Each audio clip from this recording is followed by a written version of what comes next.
An elephant sitting still. There's an elephant at a circus in Manzhouli that sits and won't move. Perhaps some people keep stabbing it with forks. Cheng muses to his close friend's wife, but the elephant still won't budge. This is one of 4 characters whose lives eventually intersect en route to the seated behemoth. In the bleak mining city of the late writer-director Hubo's slow epic An Elephant Sitting Still, people tend to linger as they're being hurt too, in spite of the obvious exits that beckon them. Somewhere in the time it takes to endure this 230-minute trial of misanthropy, you may start to wonder if Hubo means for you to get up and head for the exit doors. If you sit through its agony to the end, haven't you willed it just the same? If you left, wouldn't you leave victorious, in the way Hubo wished his characters might? In my screening, 2 audience members in front of me stood up and left more than 2 hours into the film. Heroes who missed out. Fortunately, in the end, Elephant proffers a wealth of hard-earned wisdom from the dark side, and Hubo and his cinematographer fan Chao guide us there distinctively through nearly 4 hours of long, unbroken takes. 1 shot per scene. They shot no other coverage. For a film of such breadth and intentional length, their shoot days, and Fan Chao's manner of speaking, were shockingly succinct. As Fan Chao and Hubo chose to shoot the film in available light without any artificial light to supplement it, they never shot more than 4 hours in a day. They filmed from morning to the afternoon, foregoing sunrise and sunset as it cast unwanted color and contrast. While location scouting, their schedule was cut shorter than was originally expected, and budgetary restrictions prevented them from shooting some scenes the way they originally planned. But by some good fortune, those obstacles drew them to better choices than their initial instincts, and so the film was made at the mercy of all these limitations: the light, the schedule, the budget, the absence of coverage to cut away to, the way Hubo always intended. The interview was translated by Meng Lin. Filmmaker, can you provide an exhaustive checklist of the camera body, lenses, filters, and lights that you used to create the look of An Elephant Sitting Still? Fan Chao, we used an ARRI Alexa Mini with Zeiss Ultra Primes. No filters. All natural light. Filmmaker, why the Zeiss Ultra Primes? Fan, the Ultra Primes are compact and small, so it was appropriate considering the limited spaces we were often working in. And they don't have the sharpness of the Master Primes, which are too sharp and commercial for the tone of this film. They were also cheaper to rent. Filmmaker, were all of these long runners, which play out entirely without cuts, the only coverage you and Hubo ever shot for most of these scenes? Fan, yes, the only coverage we got for the scenes are the long shots that you see in the film. Filmmaker, how did you and Hubo come to the intricate blocking of all these shots? Fan, we planned everything when we were scouting locations. On set we made some adjustments with the blocking of the actors. But for camera, the blocking was basically set in pre-production. Filmmaker, was shooting minimal coverage also something your schedule dictated? Fan, we didn't always plan to shoot the film this way. Hubo's previous work had shorter, poetic shots that were not as realistic as the style we developed for An Elephant Sitting Still. When Hubo and I initially sat with the script and discussed our approach to camera, we also talked about a more static approach that was consistent with the way he shot his other films. But then, sometime while we were scouting, we learned that our 30-day shoot had been cut down to 25.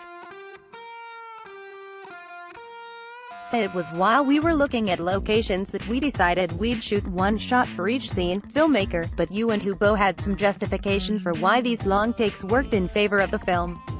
Fan, so we had 2 plans from the beginning, and the long takes idea was just one of those original plans.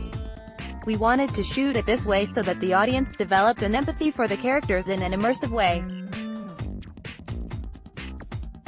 You're always seeing what the characters are going through and so always experiencing that with them.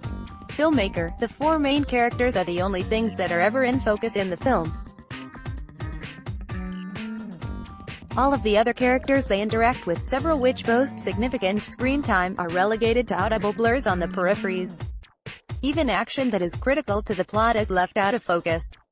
Bold. Why? Fan, this is another thing we decided before we started the shoot.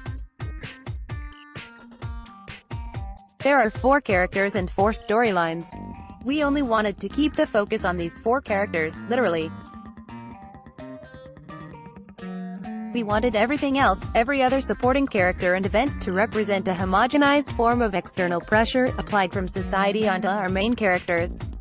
We chose to focus on the reactions of our 4 main characters to the side characters and plots surrounding them, which should remain relatively unspecific.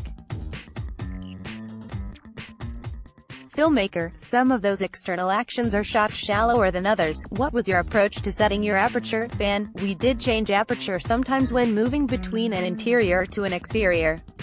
That's when it would change most dramatically. Filmmaker, since you were using available light, how did you maneuver the steep shifts in exposure over the course of a long take? Fan, because I was at the mercy of available light, I basically had to make deliberate choices about when characters would fall into silhouette. Filmmaker, are you really only using available light? Most films that claim to use available light are still using something to supplement it. Fan, yes, just bouncing sources and using negative fill to make the contrast less obvious and more natural than the natural light appears. We didn't use any other light. Filmmaker, was the use of natural light a budgetary need? Why was its use important to this story? Fan, it wasn't entirely because of budget reasons. We wanted the image of the film to have a realistic sensibility. The silhouettes we created by shooting against the light are already stylistic. If we had used more artificial lighting, it would have diminished the realism that we were going for. Plus, we had blocking that required 360-degree camera movements, so it was impossible to set up lights in the scene. We decided not to use any lights at all for the entire film in order to maintain a consistent visual tone. Filmmaker, with less control, did you ever run into any trouble with clipping highlights or shadows? Your highlights always roll off nicely here. Fan, we chose to use soft light, so the contrast was never too dramatic. I set my exposure according to the brightest highlight in the shot, so, as a result, the darkest parts of the image sometimes fell off into total black. In post, during the color grade, we pushed a faint diffusion effect into those clipped blacks. The visual style of some films are decided by the design of artificial lights, others are decided by working with the angles of the existing light. This film belongs to the latter category. Filmmaker, the camera leads or follows our 4 main characters for the vast majority of the film. But there are a handful of exceptions where the camera lingers elsewhere, like when it hovers past Wu Bei in the kitchen to reveal his father's broken leg and the pills spilled on the ground. It also tilts up when Wu Bei throws a match up to the ceiling where the flame sticks and dies. Fan, we originally had 2 plans for how we were going to shoot the film, like I mentioned earlier. One plan was to shoot with these long unbroken takes, and the other was to mix in the sort of static poetic frames that Hubo used in his other films. The shot of the match is a good example of the way he liked to use objects as a representation for other poetic notions in the film. So these are instances where we were able to preserve that other approach within the long takes we were limited to. Also, there's an absurdity to the content of the story. Because the long takes lend a very realistic feeling, these wandering shots helped usher in a little of that absurdity, stylistically. Filmmaker, on that note, can you talk about the kitchen fire scene that pans over a wall while the fire is being extinguished to the aftermath of the fire going out? It's the most overtly expressionistic scene in the movie. I think the absurdity becomes pretty apparent at this point. Fan, story-wise, this was meant to be a small redemption for the character Cheng. He did terrible things to his friend and is basically immoral up to this point, so this was a way for Hubo to provide him some level of redemption and responsibility. We did actually talk about showing him put out the fire, but we didn't end up having enough money in the budget to do that. Ultimately, we were happier that we shot it this way. At this point in the story, everything has already been elevated and is no longer realistic, so if we had showed it and shot it real time like we planned, it wouldn't have felt in tune with where the story was at that point. Filmmaker, when the 4 characters get together, why do you allow them to share the frame in what ends up being the film's first and only wide shots? Fan, before the four characters come together at the end of the story, we mostly use close-ups and medium shots in the first two-thirds. We wanted a sort of strain and pressure to fill the frame until the end.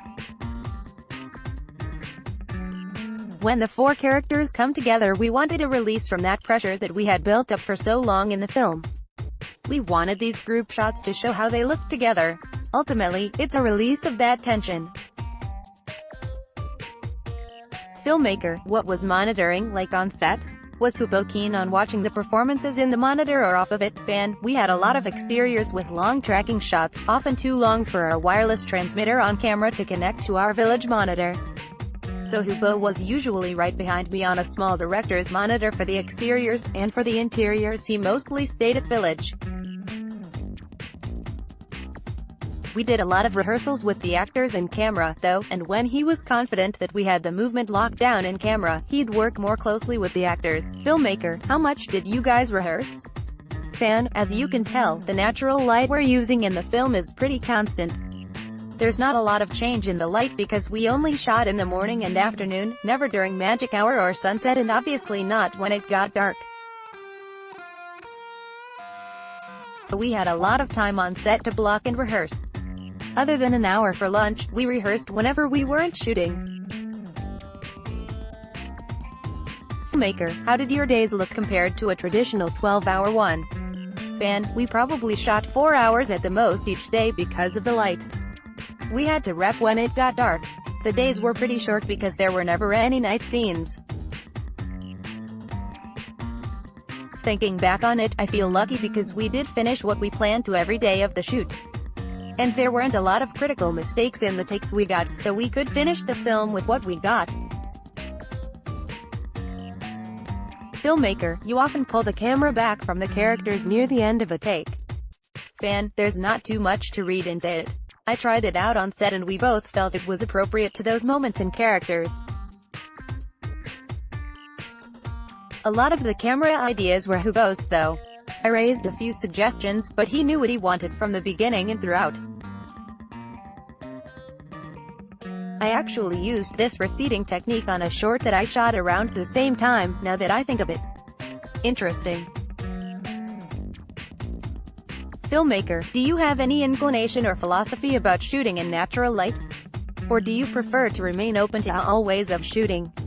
Fan, this was the first time I shot a film with all natural light. My style depends on the content and style of the movie. Filmmaker, was there a specific approach to timing these oneers, and were you more sensitive to their relation to other shots considering there was less leeway in the edit? Fan, for as early as when he wrote the script, Beho didn't leave a lot of room for editing. That was built in from the beginning, and was another reason we chose to do the long takes. He felt that an elephant sitting still should not be a film that was recreated, or rewritten, in the editing room.